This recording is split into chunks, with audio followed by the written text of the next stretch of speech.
Jangan lupa subscribe YouTube channel Metro TV News dan jangan lupa nyalakan notifikasinya.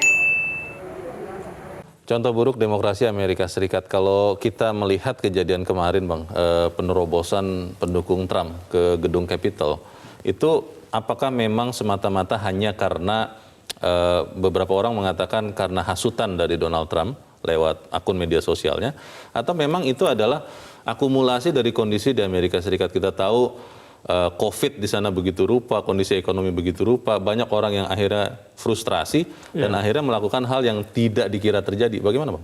Dugaan kuatnya memang karena Trump sebelumnya menyatakan menolak hasil Pilpres, menolak kemenangan Biden. Dari sejak penghitungan itu ya? Kalau urusannya dengan COVID, ya mereka dengan demo itu justru bisa memunculkan klaster baru kan. Sebetulnya tidak harus begitu kalau memang karena COVID. Kalau memang karena ekonomi, karena ekonomi sendiri kan diakibatkan oleh COVID kan. Begitu. Jadi yang lebih masuk akal adalah memang karena populisme Trump yang kemudian juga merembet ke populisme para pendukungnya. Ya salah satu ciri dari populisme itu adalah biasanya mereka kalau kalah menolak pemilu, menolak hasil Pilpres. Mengakuinya. Iya, walaupun mereka dulu terpilih secara demokratis, tetapi ketika mereka kalah mereka menolak hasil pemilu demokratis. Tapi pertanyaan banyak orang begini Bang Usman, kan Amerika itu dipercaya sebagai negara yang sudah sangat dewasa dalam berdemokrasi, kok masih bisa tindakan fisik yang relatif brutal seperti itu? Di tangan Trump sejak 2016 sebetulnya demokrasi Amerika mundur. Ya sudah mundur dan ini mungkin puncak kemunduran dari demokrasi Amerika. Ya karena penolakan Trump atas kemenangan Biden tadi itu. Kemenangan Trump 2016 saja sudah menunjukkan kemunduran demokrasi karena dia menang dengan menyebar hoax, kebohongan, menyerang Hillary Clinton begitu kan. Dan kemudian banyak kebijakannya yang populis, yang mementingkan white supremacy misalnya, menolak imigran, menolak kaum muslim dari 6 negara misalnya, itu menunjukkan demokrasi mundur karena demokrasi mensyaratkan kesetaraan. Trump tidak melakukan kesetaraan dalam kebijakannya. Jadi memang demokrasi Amerika itu sejak 2016 sudah mengalami kemunduran. Oke, Bang, ada yang mengatakan begini, sebetulnya dalam hal menerima kekalahan dan kemudian proses rekonsiliasi, bangsa Indonesia itu selangkah lebih maju daripada Amerika Serikat. Karena kalau kita melihat populisme itu juga sempat terjadi di Pilpres 2019. Tapi kalau kita melihat kondisi paling akhir pun, para elit itu sudah bersatu lagi untuk membangun bangsa ini. Benar atau tidak Bang? Iya, saya kira dalam konteks itu betul. Ya, berarti kan ada di tangan elitnya mau seperti apa. Sama sebetulnya juga itu diawali oleh penolakan Pilpres toh. 2014 Pak Prabowo menolak Pilpres, 2019 menolak hasil Pilpres juga. Ada proses di MK, tetapi ada juga mobilisasi massa kan begitu. Sama seperti kurang lebih mobilisasi massa ke Capitol ini begitu loh. Nah, cuma bedanya adalah Jokowi kemudian mengambil dua rivalnya itu sebagai menteri. Nah itu saya kira di Amerika tidak akan seperti itu. Karena the winner takes all kalau di Amerika. Baik, Bang Usman dan pemirsa, coba kita bertanya juga kepada seorang pengamat hubungan internasional yang saat ini sudah terhubung lewat saluran telepon, Alexius Jemadu. Pak Alexius, selamat pagi. Halo Pak Jemadu, selamat pagi. Pak Alexius Jemadu, selamat pagi Pak. Halo.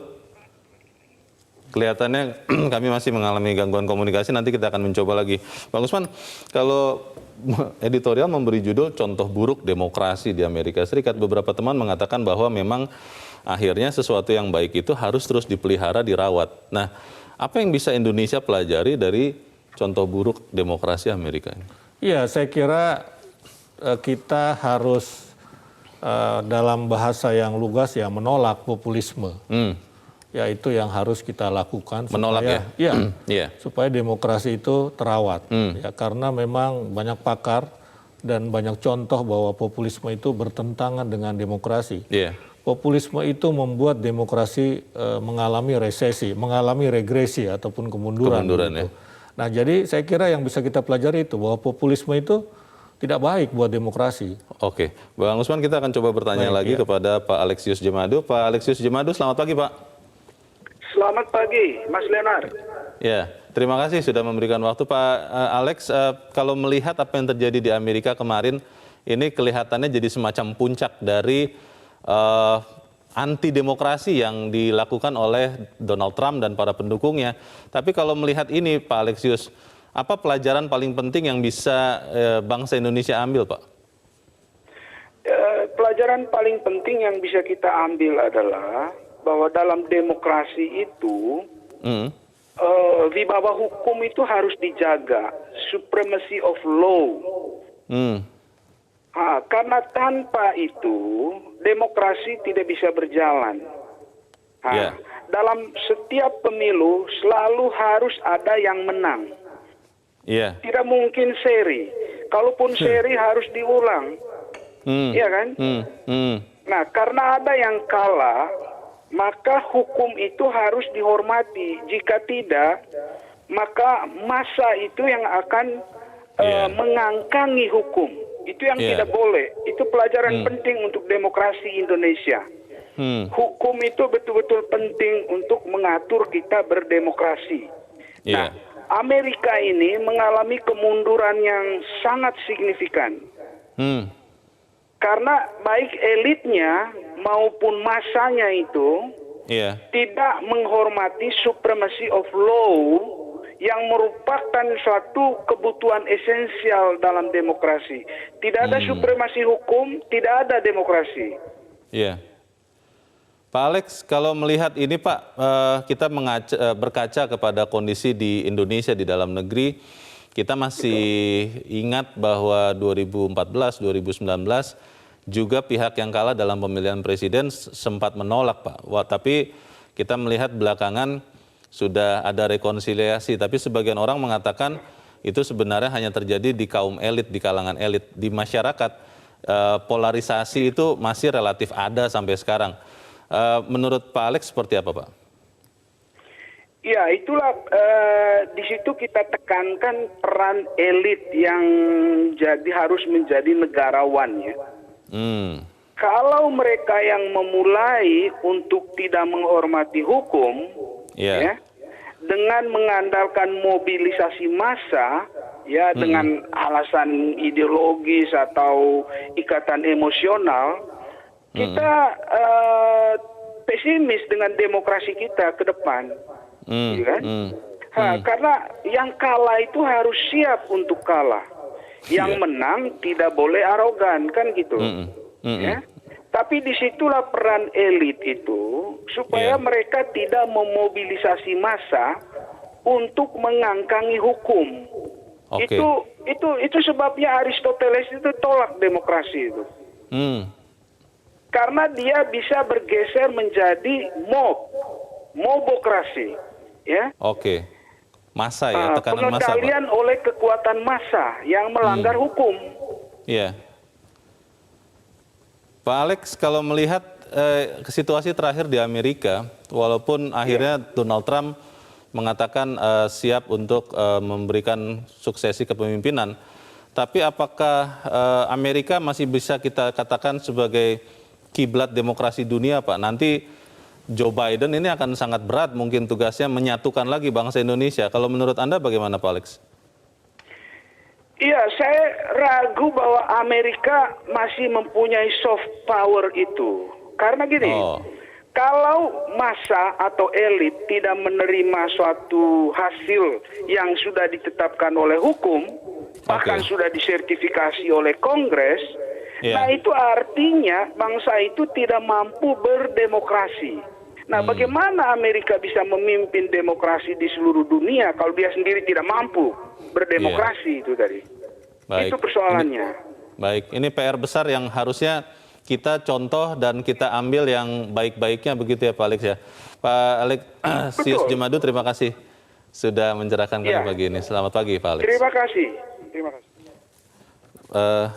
Menarik Bang Usman dikatakan Pak Alex tadi bahwa teladan elit. Kalau di Indonesia bagaimana, Bang? Iya, saya kira juga betul itu teladan elit. Yang pertama, elit harus menunjukkan keteladanan, misalnya ya tidak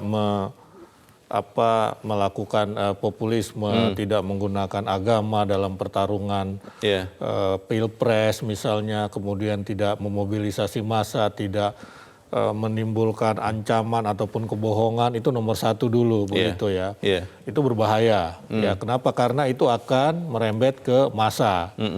Bahkan ketika elitnya sudah bersatu, massanya belum tentu bersatu seperti tadi yang Anda tanyakan ke Pak Alex. Tetapi dalam kasus Indonesia itu menurut survei, setelah Pak Prabowo masuk ke dalam kabinet, itu ujaran kebencian itu di medsos berkurang 80%. Drastis ya. Bahkan ketika Pak Sandi itu masuk, itu juga berkurang. Gitu. Memang ada lah, masih ada tentu saja segelintir orang yang memang udah tidak bisa diapa-apakan ini begitu loh. Ya sudah, biarkan saja, begitu kan, biarkan saja. Tetapi kalau dia melanggar hukum tentu saja harus diperkarakan begitu. Nah, artinya apa? Ketika elit itu bersatu, ternyata di bawah juga, walaupun tidak semua, itu bisa juga bersatu. Disitulah pentingnya keteladanan dari elit, begitu. Karena massa kemudian akhirnya meniru para pemimpinnya begitu ya? Betul. Massa meniru para pemimpinnya, sudah bersatu kok mereka, untuk apa lagi kita ribut, katanya begitu. Walaupun ada yang malah misalnya sekarang membenci Pak Prabowo, membenci Pak Sandi, karena misalnya dianggap seperti dalam tanda petik berkhianat begitu, kira-kira seperti itu. Tapi ya ini makin mengecil lah. Ya mudah-mudahan nanti hilang lah, walaupun tidak mungkin hilang semuanya. Iya betul.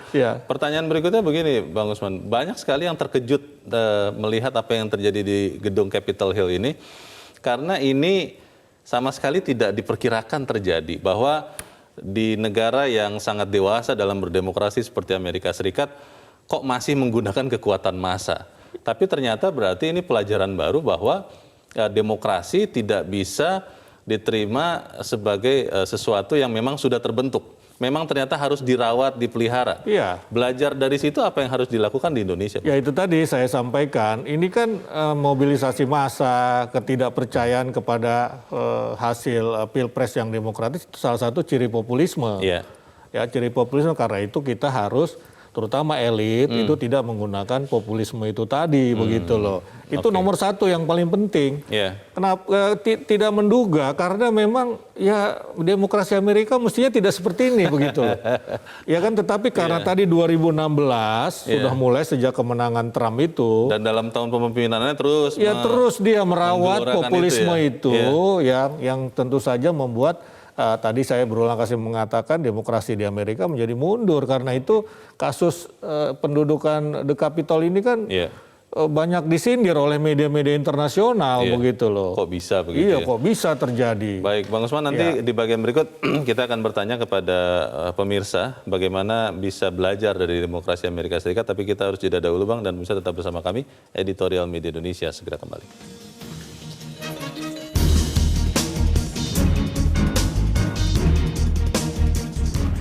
Terima kasih pemirsa, Anda masih bersama kami di Editorial Media Indonesia. Bang Usman, kita coba dengarkan Bang pendapat dari masyarakat bagaimana melihat contoh buruk demokrasi Amerika. Kita sudah terhubung dengan Pak Edward di Curup, Bengkulu. Pak Edward, selamat pagi Pak. Selamat pagi Bung Leonard, selamat pagi Bung Usman. Selamat pagi, silakan Pak Edward, singkat padat saja Pak. Saya sangat setuju dengan apa yang disampaikan oleh Editorial pagi ini. Itu contoh buruk demokrasi DS. Ada dua poin penting yang ingin saya sampaikan. Satu, bahwa akal sehat itu akan hilang karena terprovokasi oleh narasi-narasi provokatif. Ini yang dijualkan isu SARA.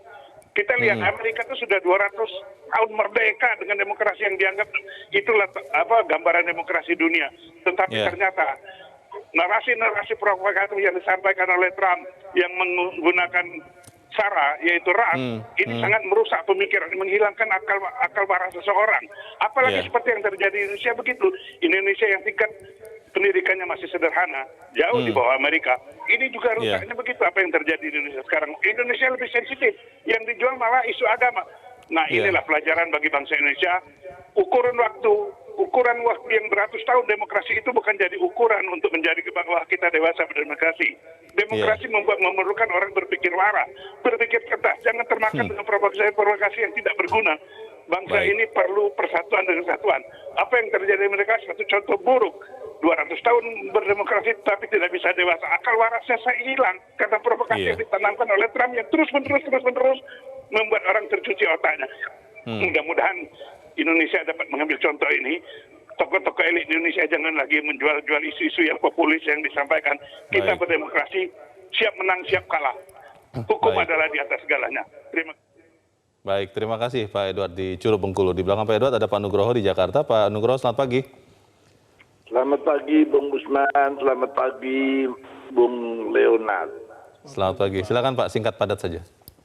Demokrasi itu adalah satu sistem sosial di mana hak pribadi dihormati, di mana kepentingan umum dijaga. Ya. Jauh lebih baik daripada otoritarianisme atau komunisme yang diktator itu. Ya. Tetapi satu kenyataan, contoh demokrasi yang terbaik belum ada, Pak. Bahkan belum ada, ya? Plato sendiri, Bapak demokrasi itu berkata, demokrasi bukan sistem terbaik, tapi lebih baik daripada diktator. Nah, orang Indonesia ini sekarang, bahkan bukan cuma Indonesia, seluruh dunia itu gurunya atau kiblat demokrasi itu Amerika. Iya, iya. Nah, ternyata guru kita ini kencingnya sambil lari, Pak, bukan kencing berdiri nih, Pak. Seperti pepatah itu ya, Pak. Jadi gimana Iya. murid-muridnya sekarang? Iya. Malah Iya. yang kita lihat menyedihkan, kayaknya gurunya belajar dari muridnya. Jadi yang Terbalik. dipraktekkan Trump itu dipraktekkan dulu di Indonesia kemarin. Iya, iya, sempat ya. Jadi justru terbalik ini. Nah, Oke. ya. Dengan demikian kita bisa mengerti bahwa slogan-slogan yang kayaknya demokrasi, HAM yang sering dikatakan sekarang ini harus kita koreksi. Iya. Baik, terima kasih Pak Nugroho di Jakarta. Selamat pagi Pak. Di belakang Pak Nugroho ada Pak Bambang Saptono di Surakarta, Jawa Tengah. Pak Bambang, selamat pagi. Selamat pagi Metro TV dan selamat pagi saudaraku bangsa Indonesia. Selamat pagi, silakan Pak Bambang, singkat padat. Kita turut prihatin bahwa dalam pengesahan kemenangan Presiden terpilih Amerika Serikat Joe Biden oleh Kongres di Gedung Kapitol Rabu 6 Januari kemarin terjadi kerusuhan yang menyebabkan 4 orang meninggal dunia. Yang membuat miris lagi, Mas, ketika perusuh atau demonstran dengan membawa senjata sampai bisa masuk di ruang Kongres Gedung Kapitol, di mana di situ terdapat pejabat-pejabat tinggi negara dan bisa mengancam keselamatan Presiden terpilih. Yang bisa kita ambil pelajaran dari kejadian tersebut, Mas, apakah Amerika Serikat masih layak sebagai kiblat demokrasi, sebagai kiblat penegakan HAM, sebagai kiblat kaitannya dengan perang terhadap rasisme, dan juga sebagai polisi dunia yang menegakkan keadilan bagi seluruh umat manusia. Nah, untuk itu, Mas, bagi bangsa Indonesia, atas terjadinya konflik capres di Amerika Serikat tersebut, maka kita harus berbangga kepada Indonesia bahwa Presiden Joko Widodo menjadikan rival di dalam Pilpres 2019, yaitu capres Prabowo dan cawapres Sandiaga Uno, justru dijadikan menterinya. Terima kasih, Pak. Ya, terima kasih Pak Bambang Saptono di Surakarta, Jawa Tengah. Selamat pagi. Menarik yang disebut Pak Bambang barusan, Bang Usman, bahwa yang dilakukan Pak Jokowi, banyak orang juga yang awalnya tidak mengira. Ketika akhirnya mengajak Pak Prabowo dan kemudian belakangan Pak Sandi masuk, banyak orang yang sempat berpikir, wah kalau begitu kemarin itu hanya pura-pura saja begitu ya, berselisih ataupun bertarung begitu, karena setelah itu ujung-ujungnya bersatu semua. Bagaimana itu, Bang? Ya, ada yang mengatakan bahwa Pak Jokowi itu menjalankan apa yang disebut politik memangku lawan, kira-kira seperti itu. Ya, jadi memang selama ini kan kita berharap, kita mendorong bahwa ya sudahlah pertandingan kompetisinya ada di pilpresnya, selama masa kampanye, di waktunya saja. Setelah itu ya berdamai, berbaikan begitu. Tetapi memang sekali lagi ini sangat tergantung pada sistem politik yang kita anut. Sistem politik yang kita anut kan relatif lebih cair, tidak ada oposisi yang betul-betul oposisi begitu, karena kita multi partai kan begitu. Beda di dengan Amerika ya? dengan sistem dua partai ya tadi saya sampaikan the winner takes all. Ya yang pemenang mengambil segalanya, nanti para menteri itu pasti orang-orang Joe Biden dari Partai Demokrat misalnya. Tidak diambil dari orang-orang Tidak diambil dari orang-orang Republik misalnya begitu, orang-orang Trump. Ya Trump juga nggak mau misalnya jadikan Menteri Pertahanan oleh Joe Biden seperti di Indonesia. Jangan berharap itu juga begitu kan. Jangan berharap itu juga. Di Amerika itu punya sistem sendiri. Dan selama ini memang diakui. Ya justru banyak juga yang mengkritik misalnya. Dengan mengambil Pak Prabowo dan Pak Sandi sebagai menteri itu kan akan mengurangi oposisi. Ya, oposisi sehingga check and balance itu tidak terjadi. Berbeda dengan di Amerika. Dengan the winner takes all, maka terjadilah check and balance dalam sistem pemerintahan. Karena yang kalah pasti jadi oposisi. Yang kalah jadi oposisi yang akan mengontrol, yang menang, yang akan mengontrol, yang berkuasa. Bukan tanpa kritik, tetap ada kritik ya. Tetapi memang kita lihat dari sisi positifnya saja bahwa tujuan Pak Jokowi adalah mengurangi konflik di masyarakat. Dan itu menjadi PR besar Joe Biden. Karena Amerika mengalami pembelahan yang luar biasa selama Trump menjabat. Selama pemerintahan Trump. Dan ini pekerjaan besar Joe Biden untuk mengurus urusan dalam negerinya begitu loh. Ya, jadi saya kira dia mestinya punya cara ya untuk kemudian menyatukan kembali rakyat Amerika dan dengan demokrasi juga mestinya. Betul, Bang Usman tadi juga menarik yang dikatakan Pak Edward, di negara yang semaju Amerika Serikat saja dengan terus-menerus dicekoki kebohongan, provokasi, sara, itu masih bisa terbakar seperti kemarin. Bagaimana dengan Indonesia, kita bahas di bagian berikut. Pemirsa tetap bersama kami, Editorial Media Indonesia segera kembali.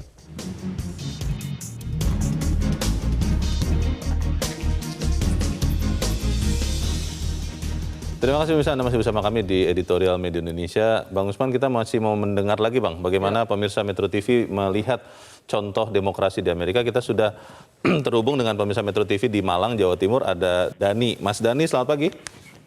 Selamat pagi Bang Leo, selamat pagi Bang Usman. Selamat pagi Mas Dani, bagaimana Mas belajar dari Amerika ini? Singkat padat silakan.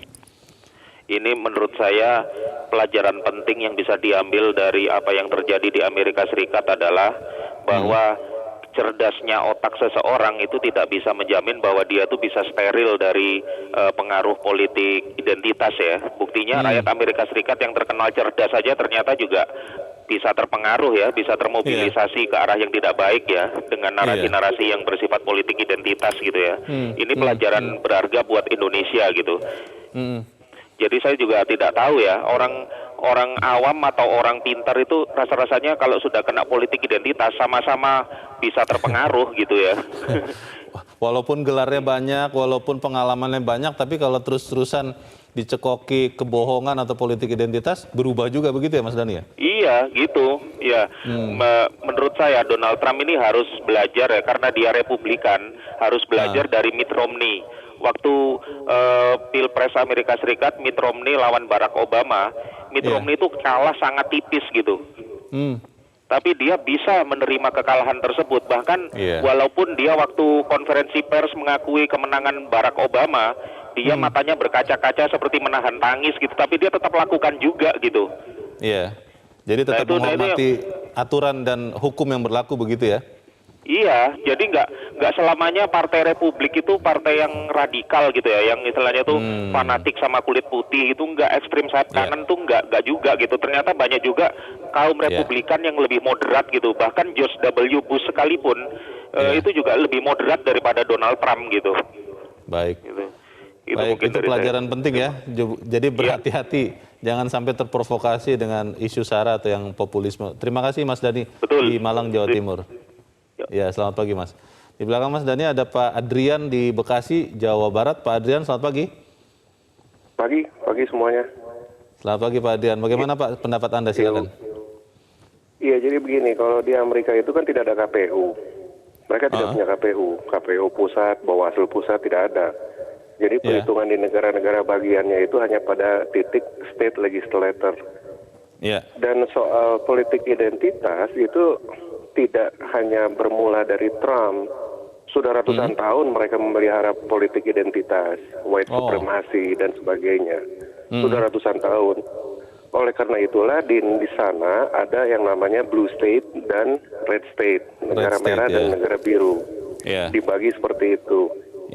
Dan lama-kelamaan ada segregasi ekonomi di antara negara-negara bagian tersebut. Pada saat pemilihan, apabila terasa ada di negara-negara bagian yang merasa dicurangi dan sebagainya, itu pasti akan muncul riak-riak. Dulu juga seperti itu ada kan pada saat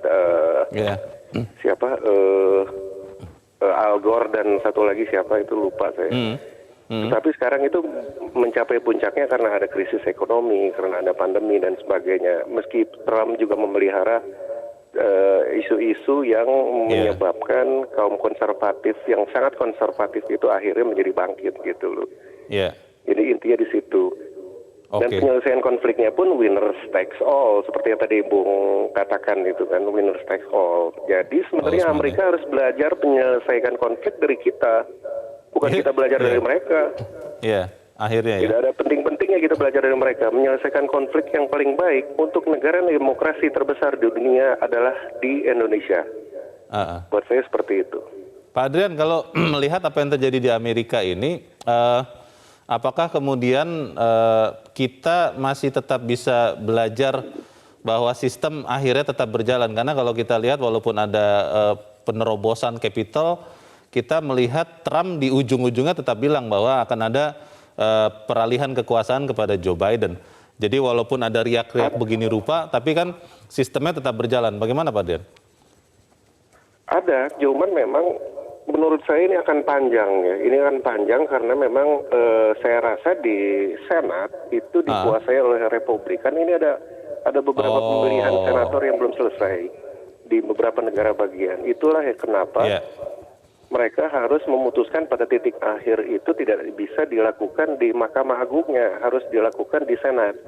Saya nggak tahu kalau di House representatifnya itu apakah masih dipegang oleh Demokrat atau tidak. Cuman ini pasti akan berkepanjangan. Berkepanjangan itu dalam arti kata belum tentu ada penggerudukan lagi di Capitol Hill.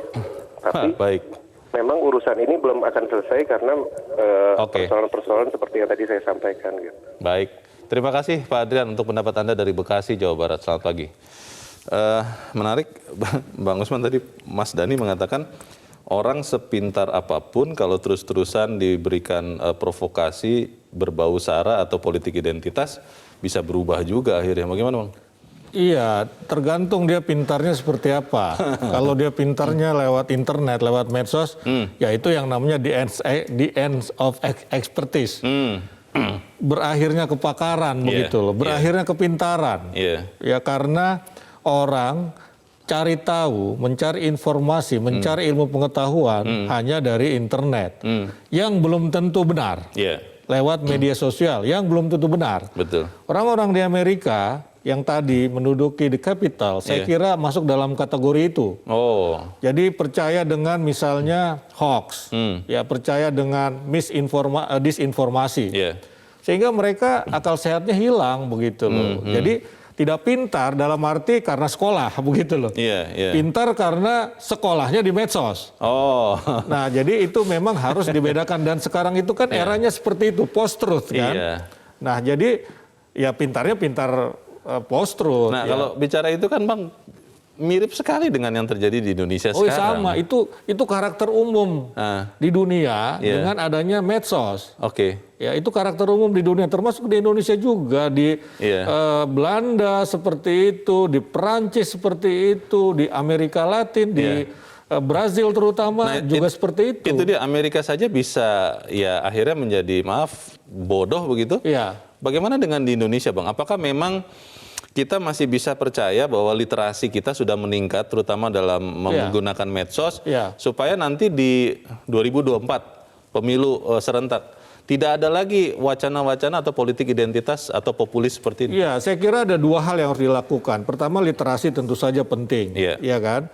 Yang kedua juga, ini para perusahaan besar media sosial, internet ini seperti Google, Facebook, Twitter dan lain-lain ini juga melakukan seleksi juga begitu loh. Ya itu misalnya Trump itu kan sudah di-ban. Ya, akunnya begitu lah. Nah itu juga harus dilakukan supaya tadi tidak muncul orang yang sok pintar tadi itu dalam bahasa Mas Dhani tadi itu pintar-pintaran itu sok pintar aja. Minterin. Iya keminter begitu. Keminter itu tadi gitu loh. Nah ini harus dua hal dan juga yang ketiga perlu regulasi, regulasi dari pemerintah untuk mengatur medsos ini, untuk mengatur internet ini begitu loh, sehingga 2024 tidak terjadi yang namanya tadi politik identitas yang menghasilkan pembelahan. Tadi politik identitas yang disampaikan Mas Adrian itu bukan politik identitas berdasarkan etnik, ras ataupun suku ya bukan begitu sara, ya, bukan sara dia tapi berdasarkan identitas ideologi. Ya merah itu umumnya kita sebut sebagai liberal begitu ya. Kemudian biru itu konservatif. Ya, Demokrat sama itu. Republik Iya, betul. Tetapi ada orang-orang Republik yang sebetulnya liberal, tetapi ada orang Demokrat juga yang konservatif sebetulnya. Itu saya baca di buku di biografinya Obama, Promised Land misalnya. Bang Usman, yang dikhawatirkan adalah yang terjadi di Capitol ini. Menginspirasi hal yang negatif untuk orang Indonesia. Bagaimana mencegah itu terjadi kita bahas di bagian berikut dan pemirsa tetap bersama kami. Editorial Media Indonesia segera kembali.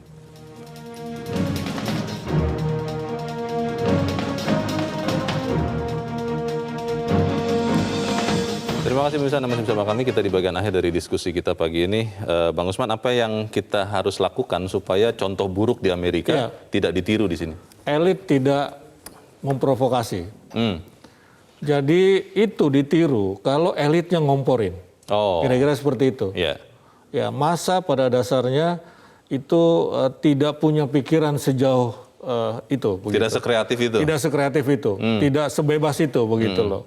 Ya, pada dasarnya masyarakat itu sebetulnya ya sederhana, dia menginginkan keharmonian, gitu. Dia ingin harmoni, dia ingin damai, sejahtera. Tadi sederhana tadi itu, pikirannya sebelah sederhana, ya, tetapi dibikin canggih oleh para elit. Contoh itu duduki katanya kan, misalnya gedung Capitol, gedung DPR, dalam hal ini waktu menjelang penetapan Pilpres misalnya seperti itu. Itu kalau elit yang ngomporin ya bisa terjadi. Maka yang dicontoh adalah yang buruk kalau seperti itu. Nah kalau elit tidak melakukan itu, saya kira tidak dicontoh hal yang buruk dari peristiwa pendudukan di Capitol itu tadi. Dan tidak akan bergerak sendiri karena tidak ada yang memprovokasi. Seperti tadi populisme itu ya karena elit memprovokasi. Menggunakan agama, menggunakan isu etnik, itu elit yang memprovokasi. Bang, tadi Bang Usman juga sudah sempat sebut terkait penggunaan akun medsos. Ini menarik karena kalau kita ingat di Indonesia pada saat beberapa waktu yang lalu ada demonstrasi sempat semacam diperlambat atau dipersulit untuk menerima gambar-gambar hoax segala macam.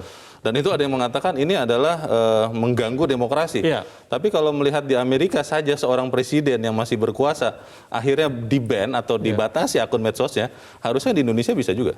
Iya bisa seperti itu. Ya yang di-ban kan sebetulnya kontennya ya.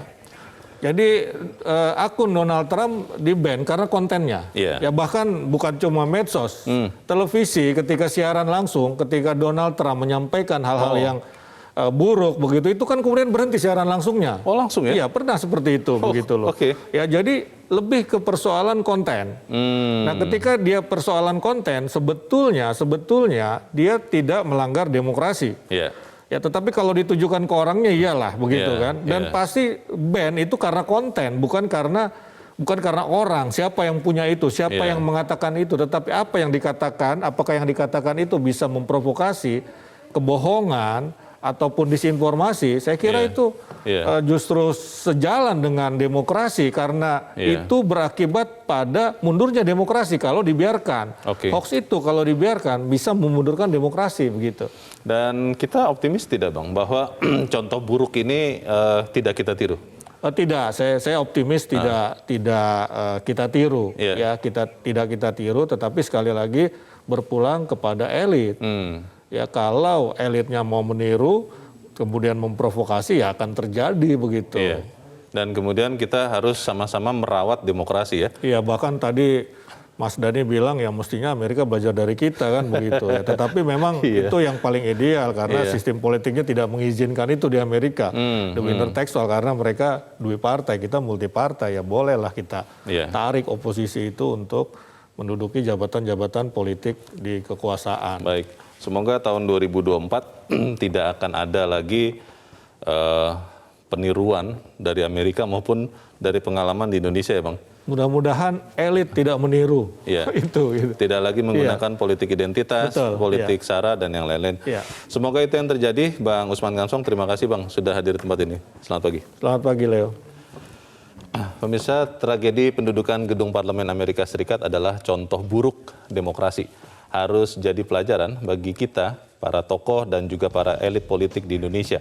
Kalah dalam pertandingan memang menyakitkan, tapi mengakui kekalahan adalah satu kehormatan untuk menjunjung esensi demokrasi. Dan pemirsa, inilah akhir dari editorial Media Indonesia untuk hari ini. Kami ajak Anda kembali bergabung dalam Selamat Pagi Indonesia bersama Clara dan Sarah. Silakan teman-teman.